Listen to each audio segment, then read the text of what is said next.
Luke chapter 3, getting into verse 23. If not, that's fine. I'm not sure what's giving you hassle back here today. We'll figure it out. Okay. Somebody came in late and I couldn't tell them how to do it. Grace would never do that. No, she wouldn't. She got here on time. But okay, so Luke 3, verse 23, again, there's Bibles in the baskets around the room if you don't have a Bible with you. If you want to borrow one or keep one, that's fine. And then we have YouVersion up and running as well. But in chapter 3, as we're going through Luke and looking at the life of Christ and understanding him deeper than maybe what we've gone into study-wise before by using some educated biblical imagination, we have gone through basically a series of stories in 3 about fulfilling all righteousness. Again, to complete all righteousness. And we saw that out by looking at John the Baptist, who was just 100% human, and even though I'm sure he made mistakes in his life because only one person was sinless, he still was just very adamant about saying yes to God and to fulfill righteousness in his life. He was very consistent within that. We actually had kind of a cool biblical imagination story with that with The Chosen, for those who held on Wednesday nights, of Jesus and John the Baptist together. It was pretty touching. But it's even more touching for us to know that Jesus himself in the Bible said that of all the people born of man, John the Baptist is the greatest, just because of his heart and desire to fulfill all righteousness. And then we went through Jesus' baptism, which he said he had to do to fulfill all righteousness. And again, I think that was a study for all of us to lean into, and something that if we've not completed our life, to really struggle with what shall I do now with that information, like the crowd did, instead of trying to put that under a nice, safe place again. I had great conversation email-wise that we have going with somebody in the church that's doing just that. I'm so impressed with them. But the third one that we're coming to is about Jesus' heritage. And it's one of those ones that sometimes pastors like to skip over because it's like, well, what do you do with that? It's just like Jesus' lineage. Matter of fact, I was at a pastor prayer meeting Wednesday, and one of the pastors was talking about that, like they use the liturgy, and that skips 20% of the Bible because some things are just, what do you do with it, or lends itself to a Bible study more than it does a sermon. And I actually thought about skipping over this. If you noticed last week, I said, next thing Jesus does is in the desert with the 3 main temptations that we know about. But I think I want to tackle this one anyways. I think there's some things in here that we have, and I think it leads to one important question that might actually lead somebody to freedom today. So we are going to dig into it. Now, for those who are here all the time, look at this section without me reading it. Tell me how fun of a section this is for Tom. This is a minefield for Tom, right? Because if you're not around, I'm not someone who really worries that much about pronouncing biblical names and certain words correctly. I'm more worried about the content and the meaning than I am taking an extra 5 minutes and studying that word to make sure that I look educated and smart and all that kind of stuff. I'm just not that guy. Jenny Haugen and I just had a conversation, 2 Sundays ago? So she was correcting me. And I don't think it was quite a rebuke, but it was correcting. She goes, they have like audio Bible versions that you could listen to during the week and learn how to pronounce the names. I said, I am aware that they're all audio Bibles out there. I've got several tools as a pastor. I don't care.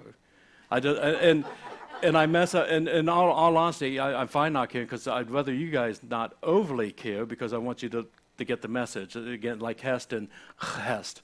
JT, if he's watching at home, can correct me whether or not I said it correctly. I want to know the message more than the words. But, however, this is a minefield. So, this is what we're going to do. A lot of you guys know Ashton. I keep calling, they've been dating for almost a year, and I keep calling my daughter's boyfriend the wrong name. That's how much I could care less about names. Okay, but at his church in Mansfield, I'm kidding, sorry, Bobby. They go to church in Mansfield, and for whatever reason, their pastor, whenever they read, he doesn't read. He has Johnny Cash, the late great Johnny Cash, I'm a fan too, do hit the audio version of that. So that's the surprise. So today, for those who care about how these things are pronounced, you can enjoy the late great Johnny Cash as you read, starting out Luke 3, verse 23. And he nails them. Now Jesus himself began his ministry at about 30 years of age, being, as was supposed, the son of Joseph, the son of Heli, the son of Matthat, the son of Levi, the son of Melchi, the son of Jenna, the son of Joseph, the son of Mattathiah, the son of Amos, the son of Nahum, the son of Esli, the son of Nagai, the son of Maath, the son of Mattathiah, the son of Simei, the son of Joseph, the son of Judah, the son of Joannas, the son of Risa, the son of Zerubbabel, the son of Shealtiel, the son of Neri, the son of Melchi, the son of Adai, the son of Kosam, the son of Elmodam, the son of Ur, the son of Josi, the son of Eleazar, the son of Joram, the son of Matthat, the son of Levi, the son of Simeon, the son of Judah, the son of Joseph, the son of Jonan, the son of Eliakim, the son of Meliah, the son of Menan, the son of Mattatha, the son of Nathan, the son of David, the son of Jesse, the son of Obed, the son of Boaz, the son of Salmon, the son of Nashon, the son of Amminadab, the son of Ram, the son of Hezron, the son of Perez, the son of Judah, the son of Jacob, the son of Isaac, the son of Abraham, the son of Terah, the son of Nahor, the son of Serug, the son of Reu, the son of Peleg, the son of Eber, the son of Shelah, the son of Cainan, the son of Arphaxad, the son of Shem, the son of Noah, the son of Lamech, the son of Methuselah, the son of Enoch, the son of Jared, the son of Muhaleliel, the son of Cainan, the son of Enosh, the son of Seth, the son of Adam, the son of God. Just rolls off your tongue like a beautiful, poetic. No, I think my reading would have been more entertaining. I will say that. But you can't beat the late, great Johnny Cash. Okay, so not exactly the most smooth thing to read, but it definitely has its point. It's not written to be a story. It is written to be record. And I want to talk about a little bit as far as what details come out of it for us that might be able to apply with our relationship with Christ. First thing is kind of interesting, it stands out, is it talks about Jesus starting out at 30. And again, as we're kind of understanding him better, it's interesting to think about him as being in Bethlehem for 30 years, knowing his mission, and living as a carpenter. That's just something, I don't know, I think it's interesting to ponder about. Like, would that have been tough? Would that have felt uncomfortable? Would there have been, like, the beautiful pause of dreaming that it only becomes real when it's real? It's just an interesting time within that. And there's no definite reason why he started his ministry at 30. Do know in Numbers, it does say the priests start their ministry at the age of 30. So we're going back into Moses' writing, into the law. We know that there's some examples through this, like David becoming king of Judah. But that was at the age of 30. Joseph taking and becoming the right-hand man of the Pharaoh in Egypt was in his 30. The 20s were years of preparation and hardship as well as victories for God to mold them and shape them before they had that responsibility. So there's a lot of reasons that we can ponder about why that 30 came there, but I just thought that was something of interest to ponder.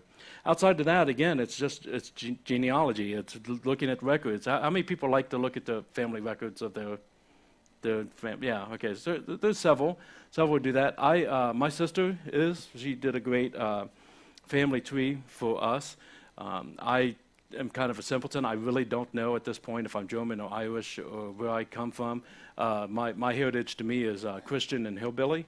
That's kind of about as far back as I went, and I love that, so it's there. But this genealogy is a little bit different. So let's talk about the purpose of why Luke would even include this within it. To the Jewish lineage, having your genealogy was a big deal. I mean, where you came from, who your folks were, how many generations ago, it was a very big deal. If you've ever watched, like, Knight's Tale, how many people see Knight's Tale? Such a good movie, such a good movie. If you've not watched it, go home. I'm not about to ruin it, actually. But it's about, like, gesturing. It's a comedy, so much better than what I just described it as. And but every time they went to enter a new competition, you remember they had to have all their papers of being able to track back to royalty within 7 generations. That was a very serious thing about who you are and what your identity is. And so this would be a very serious issue for those who are reading this particular section of things when it comes to genealogy. But it is different, you'll notice, than the family tree that my sister made. This doesn't have a bunch of branches on it.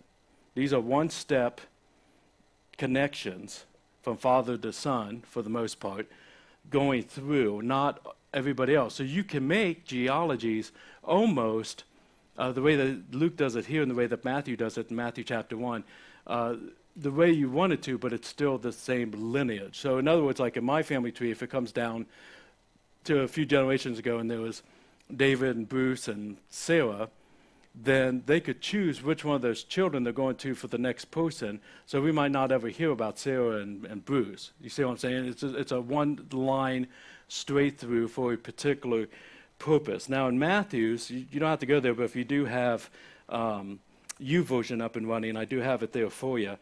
You'll notice that his genealogy of Jesus is different from the fact that he starts with his goal and works to Jesus, where here Luke starts with Jesus and works backwards. The reason for that is they're writing for different audiences. Matthew is writing to Jewish believers. That was the entire gospel. He's writing to Jewish believers. And his main point here, and this is the reason he starts with Abraham. He's the son of David and Abraham, so he goes to Abraham and then traces it to David, then traces it to Jesus. That's his point, because that's who the Jews would be interested in. And here, Luke, if you remember, Luke's not as worried about the Jewish community. He's more worried about the rest of us, the Gentile community, that doesn't call themselves the son of Abraham. Now, when he goes through this, as he starts with Jesus, works backward, he does hit Abraham, but you'll notice he goes a lot further back. Because his point is not so much that Jesus is Abraham's descendant and has the right to be called, but he goes all the way back to who?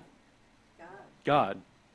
He wants to make sure that that connection is going to God. So he has a very particular genealogy. Now, also the other thing with Matthew, and this is a little, I'm not going to spend a lot of time on it. It did take me a little study to fully understand it. When you look at Matthew, you're basically going to get the genealogy going to Joseph. And when you read the one in Luke, one of his primary witnesses is who? Mary. And we're going to notice that there's a little bit of liberty here, because this is actually Mary's lineage. Because when you have Joseph, the son of Heli, is that right, Johnny? I don't know. Okay, Heli, that's actually her dad.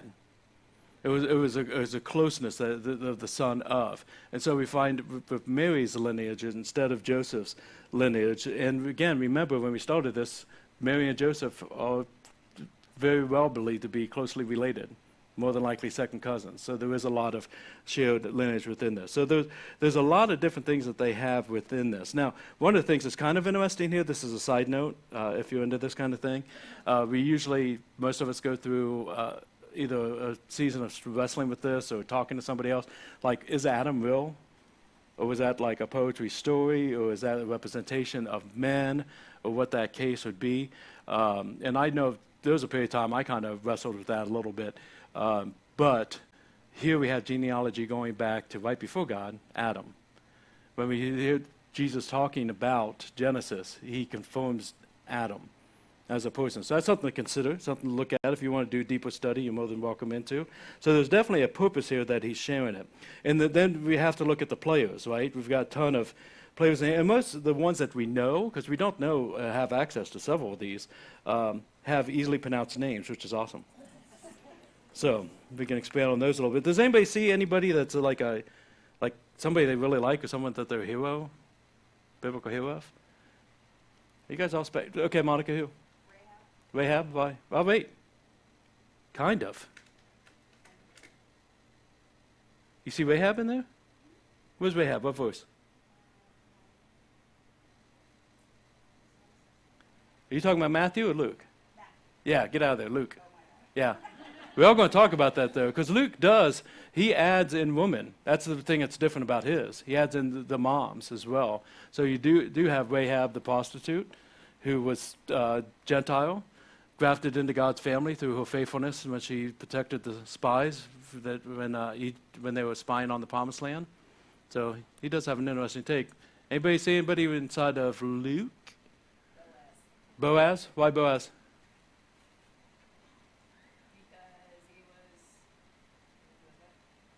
Huh? He was awesome. And he grafted in Ruth. And Ruth was a Gentile woman who had lost her husband and had the opportunity to go back to her own family, but she was dedicated to her mother-in-law and went back to the Jewish nation. And God provided to her through Boaz, who married her in. That's a good one. There's a ton of them in here. Again, obviously we see Abraham, but Joseph, let's see, David. Again, that's a big one for them because he has to be of the lineage of David to fulfill the prophecies. The great king, the great courage of going out there and fighting the giant with just a couple of rocks and a slingshot and all the things that he went through. You got Jesse, his father, and so you got kind of extended family there. Boaz, I had marked Boaz as well. Perez, I want to note him, but not necessarily because he's a hero of the faith. We'll talk about him in a second. Isaac, son of Abraham, huge movements within there. Abraham, we took and moved his family to Promised Land, even though his father struggled with that a little bit. Got Shem down, the son of Noah, the one guy that if at any point in his life before the flood said, I don't know about this whole God thing. You and I wouldn't be here. He found favor in the eyes of God. Methuselah, probably not pronouncing that correctly, but the longest living guy. Does anybody know how long he lived? 969. I have no idea. I know it's over 900. So we're going to say, 100, exactly. 969 years. Seth, the son of Adam, again, the first man. You've got God in there. So it definitely gives us a lot of who Jesus is within his lineage. And that matters because it tells us some things about who Jesus is, just like any of us. With this lineage, this tells us why maybe his hair was curly or straight, or why his eyes might have been light, or why they might have been dark, or what his skin color was, or what the shape of his ears were. We get from a biological standpoint. Personality traits, the righteous anger that he had, the courage that he had. Could that be passed down from David's lineage on through? It gives that opportunity. If Jesus wasn't crucified, could he have a longer life tendency like his great-grandfather Methuselah had? I doubt he would have lived that as long, but those things are within that because there's definitely those personality traits. Now, that's not all biological. We know that a lot of personality traits we also pick up from our environment. Both of my kids I'm very blessed with through adoption, but my daughter's gift for sarcasm, I'm pretty sure is a hype straight. Right? Good morning. So there's definitely a lot of traits there. I can't tell you how many times that I've been told that my daughter and my son look exactly like me. So there's definitely things I think there that comes from personality traits. This tells us why he has inclinations towards God. That's his family heritage is God. Not just the fact that he belongs to God, but that is his heritage, and that's something that they find identity to. It's who he belongs to. But at the same time, it tells us that he's not necessarily the same as them 100%. That our heritage only has a certain amount of control over who we become. Because while David was great and courageous, the one after God's own heart, he also would not have done very well during the Me Too movement when it comes to the whole Bathsheba thing. And I know some people want to take and chop that up as an affair. I struggle with saying that's an affair. If you're a king and you see a woman bathing on her rooftop and you say to your guards, go get me that, I don't think that's an affair. That's in his lineage. Boaz, again, did take in a Gentile wife, and there would have been definitely some scandal around that. Perez, the one I was talking about over here, if you've not really looked at Perez, he's in verse 33. It's an interesting story, but he's basically the son of falsehood.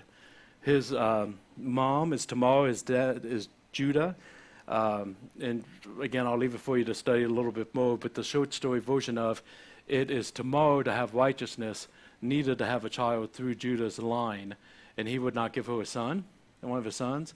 So she dressed as a prostitute that he met on the road, and he solicited her, and she got pregnant with him thinking it was a prostitute, and that's how his life came to be. So there's definitely some scandal there to get into the righteousness. Jacob, he's a pretty jacked up liar. Terah, Abraham's dad, if you have never looked, he was the one that was supposed to go to the Promised Land. He's the one that God said, take your family and go to the Promised Land. And he went a certain distance, and he got to a certain place, and he said, this is nice enough. And he settled. That's where we get settler from. This is nice enough, I'll settle. And so he settled. And so God said, Abraham, you're going to have to do what your daddy won't. So there's some challenges within here. I remember I was in high school going through a class on Bible as literature before I first came across the scripture where Noah was drunk on his bed and laying there naked, and his sons had to come in and cover him up. That one wasn't taught in Sunday school as much. Some struggle. Adam was the one who brought in original sin. All of this just to say, look, you're tied to your heritage to a certain amount, whether it's good or bad, to a certain amount, but it doesn't define you. It's not what defines you. You're not trapped to it. There's one thing that makes us defined and identified, and it's not that. Jesus identified by this. He defined it by the last name on the list, God his Father. There's multitudes of scriptures too, but just quickie ones for you. John 5:18, Jesus is in a situation where the Jews want to kill him because he is claimed to be God, his Father. John 8:58, he responds by saying, I am, which is a very distinct name that God gave himself that they would consider blasphemy for him to identify with God. John 10:30 through 33, and the Father are one, and they wanted to stone him to death because he said it in that passage. John 20:28, Thomas answered, so it was coming from an outside source, you are my Lord and you are my God. So we know that identification comes from there. We see in 1 John 5:20, John talks about God's Son being Jesus Christ. Matthew 3:17, we just covered, where God speaks out of the sky himself. This is my beloved Son, with whom I'm well pleased. It's repeated again in Matthew 17:5 at the Transfiguration. This is my beloved Son. Make sure you listen to him. So there's absolutely nothing in there as far as the son of Abraham, the son of Adam. He doesn't pull from those things outside of fulfilling the prophecy. He doesn't run around saying, I'm the son of David. It's, I'm the son of God. I'm here from God. And the same is true to us. And I think that's what I want to kind of get to, because I know this is a struggle for some people, is that depending on what our background is, what our lineage is, what our heritage is, what our family tree looks like, we feel that it defines us, and we completely miss out on the freedom of the only one that identifies us, the only one that defines us, and that's our Father. It's God. I'm a son of God. You're a daughter of God. That's your identification. You might have some challenges, you might have some past memories, you might have some insecurities because of things that people have said or other people think about your family, whatever the case may be. You are a child of God. That is your identity. Everything else is just ripple effects within it. I'm blessed to have what I consider a good heritage. Again, those who've been around for very long at all, you know that my mom is my hero of my faith. She's the one that laid a lot of the foundation for anything when it comes to God in my life. And she's a side that I say, both sides I'm blessed as Christian, but mom's side, it was the strong woman of faith. I mean, that was my background. I had, it's funny, when I go to Bunn's in Delaware, the restaurant, I don't go there too much, but I don't know, maybe once or twice a year we go. And every time, Jenny's probably tired of it, I go, I remember this one time. You know, and I was like 8 or 9, and Mom and my grandma Betty from Buckeye Lake had driven up, and we all drove up here to meet my great aunt and my great grandmother from Fremont area to be able to have dinner. I'm the only one left now; the rest are in heaven. But I always have that memory, and that memory mostly, you know, again, kind of takes me back to that heritage I have from these women of faith. Now, some of them are cantankerous women. That might not mean much to you dads chuckling at home. Some of them are cantankerous women. But that's a big part of my faith. I still have a letter I shared it with you guys at one point. It's back on my desk in the office here at the church from my great-grandmother from 1982, 1983, where she had a special party, invited each of us separately. So even as a kid, I got my own letter to come to Fremont, and she was going to give everybody dinner so that she can tell them about Jesus. You don't hear that a lot anymore. And so I'm very, very blessed from that heritage. From Dad's side, that's the hillbilly, as well as the Christian. My grandmother, who passed when I was in 5th grade, she was a Christian, strong Christian. She went to the church right beside their house. We still go visit that area in Golly Bridge from time to time. I think Grandpa, as well as several of the kids, kind of came to know Jesus a little bit later in life, and brought that in. And I just remember from them just a great sense of family and humor. Dad's siblings, he had a couple have passed now, but Dad's going to correct me later. I think he has 3 brothers, 2 sisters, and I call them the storytellers. And that's because just as I grew up, we'd always be at an aunt or uncle's house, and they'd all be sitting around the dining room table telling stories of their youth and making you laugh. Anybody else had that situation? It's awesome to have. The thing I love about my particular storytellers is that the stories got bigger as they got older. I mean, they're just adding details in and whatnot. So I'm going to tell you, why we had our ups and downs, I do know, compared to some people, I've got a pretty blessed heritage. And it does impact me. It does not define me. What defines me is I'm a child of God.